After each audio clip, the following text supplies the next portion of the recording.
LC requisition line approval. Letter of credit রিকুইজিশনের জন্য প্রধান ডাকঘরের ডেপুটি পোস্টমাস্টার জেনারেল বা ডিপিএমজি পোস্টমাস্টার কর্তৃক অনুমোদনকৃত রিকুইজিশনটি অনুমোদন করবেন। এজন্য ইউজার আইডি, পাসওয়ার্ড এবং স্ক্রিনে প্রদর্শিত ক্যাপচাটি নির্দিষ্ট স্থানে টাইপ করে লগইন বাটনে ক্লিক করুন। এখন আপনার মোবাইলে একটি ওটিপি বা ওয়ান টাইম পাসওয়ার্ড চলে যাবে।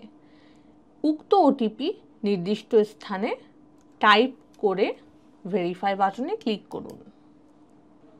প্রদর্শিত স্ক্রিনে বাম দিকে পোস্টাল সেকশনে ক্লিক করুন। এরপর supply of funds and other remittance ট্রানজ্যাকশনে ক্লিক করুন। তারপর লেটার অফ ক্রেডিট রিকুইজিশনের জন্য লেটার অফ ক্রেডিটে ক্লিক করুন। এলসি রিকুইজিশন লাইন অ্যাপ্রুভালে ক্লিক করুন। এলসি রিকুইজিশন লাইন অ্যাপ্রুভাল পেজে আপনার অফিসের নাম স্বয়ংক্রিয়ভাবে আসবে।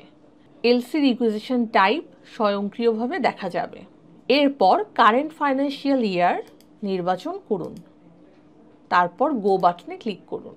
গো বাটনে ক্লিক করলে পোস্টমাস্টার কর্তৃক অনুমোদনকৃত এলসি রিকুইজিশনের তথ্য রেগুলার এলসি রিকুইজিশন অ্যাপ্রুভাল লিস্টে দেখা যাবে। সকল তথ্য সঠিক থাকলে অ্যাপ্রুভাল বাটনে ক্লিক করতে হবে। সকল তথ্য সঠিক আছে কিনা এজন্য ভিউ বাটনে ক্লিক করে সকল তথ্য যাচাই করুন। সকল তথ্য যাচাইয়ের পরে যদি মনে হয় কোনো তথ্য এডিটের প্রয়োজন আছে, সেক্ষেত্রে সেন্ড ব্যাক বাটনে ক্লিক করুন। তাহলে অনুমোদনকৃত তথ্যটি পোস্টমাস্টারের নিকট প্রেরিত হবে এডিটের জন্য। সকল তথ্য যদি সঠিক থাকে সেক্ষেত্রে অ্যাপ্রুভাল বাটনে ক্লিক করে তথ্যটি অনুমোদন করুন।